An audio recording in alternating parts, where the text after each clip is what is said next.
Magandang gabi sa inyong lahat mga kabibi at masaganang buhay. Ngayon tayo magluluto ng very exciting ang pork sisig. Ayan, ginamit natin ang ulo ng pig or ng baboy, yung nilitsyon. So ayan, papakita sa inyo kung ano yung mga sangkap na atin gagamitin.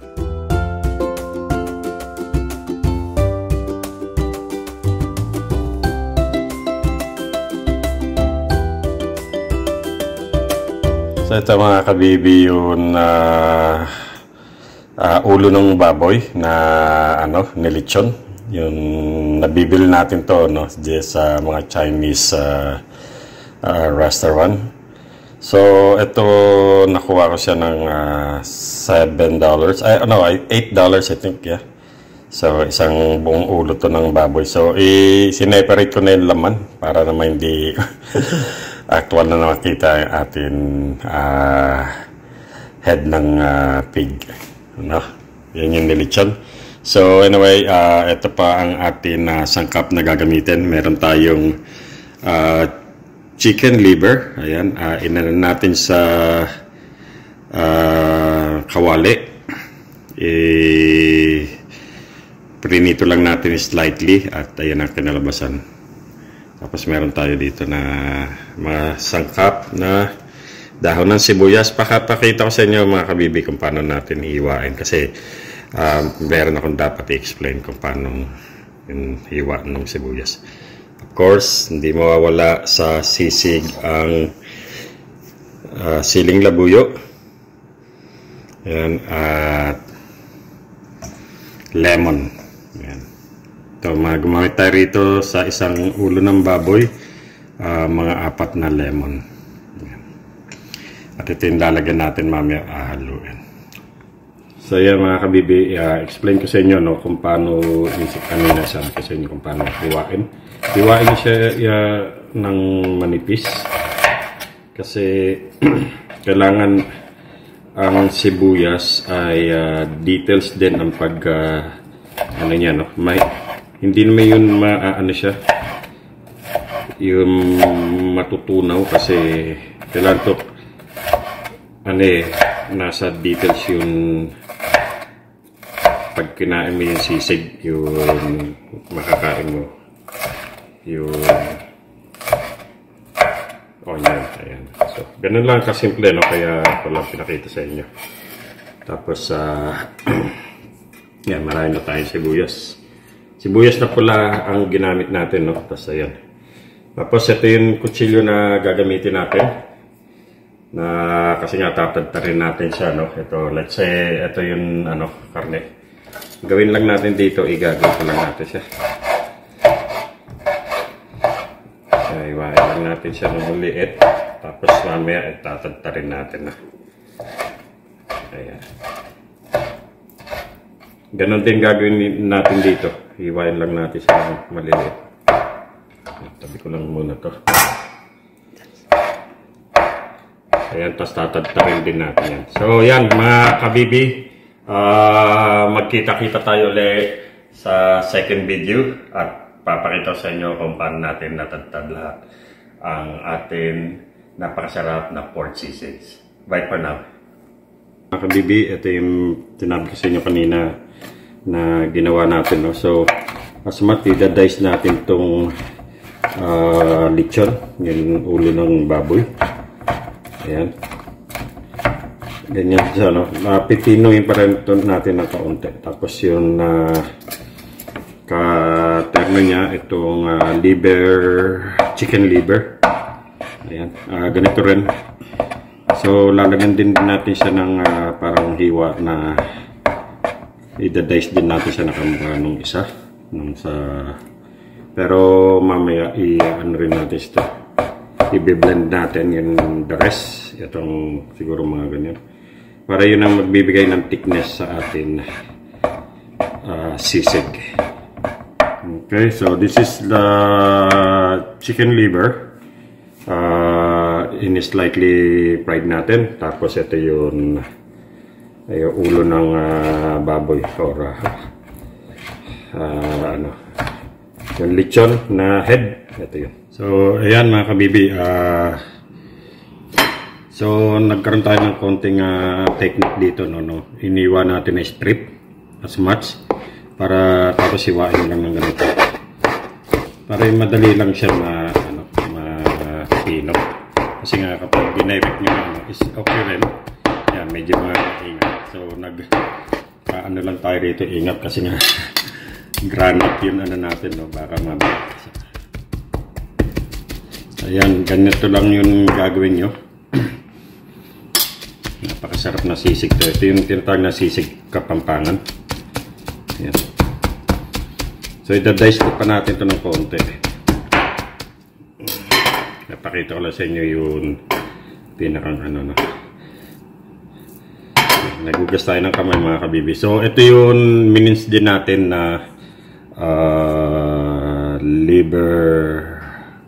chicken liver. Yan. Tapos, ayan, ito yung mga sangkap lang na gagamitin natin. Ito yung sibuyas na pula. Tapos, lalagyan natin ng sili. Hindi naman lahat gusto nang may sili, no? So, iyan na lang natin. Tapos, napaka-importante ang lemon. Ayan. So, tuloy lang natin ito na tatadtarin. Yan, inaalalay ko lang alam. Hindi na, yung granite. Maganda to kung talagang tatadtarin nyo sa, yung kahoy. So, konti na lang to mga kabibi na tadtad. Okay na to. Pagsasama-samahin natin. Papakita ko sa inyo paano pagsasama-samahin. So yeah mga kabibi, final na pakita ko sa inyo kung paano natin pagsasama-samahin ang pork sisig. Pork sisig to ng mga Kapampangan. Ayan, pakita ko sa inyo. So anyway, ito yung special na ginawa natin na ingredients, no? Yung blend natin tong chicken liver. Gamamit kayo ng ganitong blender. So, magiging ganito siya.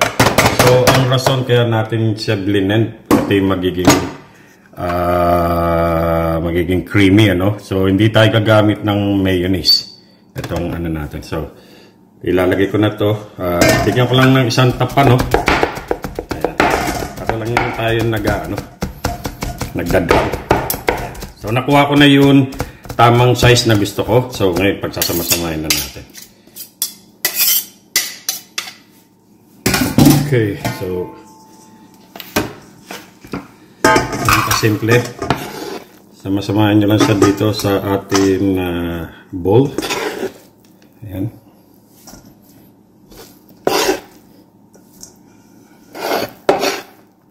So anyway, lagay na rin natin ang ating minins na chicken liver. So, siyempre, bimix na lang siya, sasamahan nila siya. So, ngayon, ang gagawin lang natin dito, mga kabibi, i-adjust lang natin ang, yung sibuyas, siguro, guarantee na tayo dito, kasi nga gusto natin yun.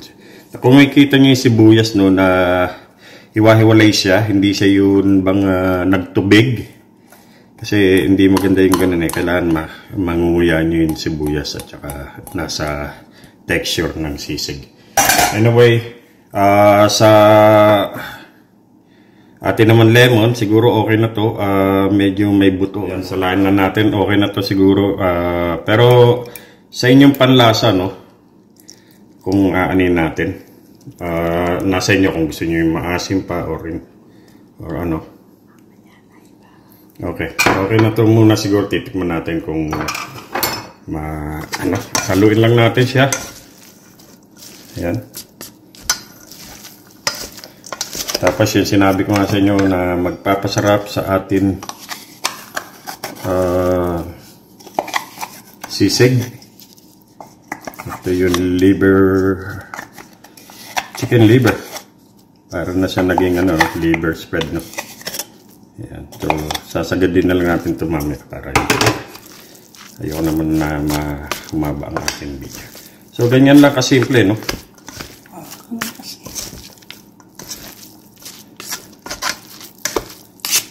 So, lagyan na natin siya ng sili na kaunti. So,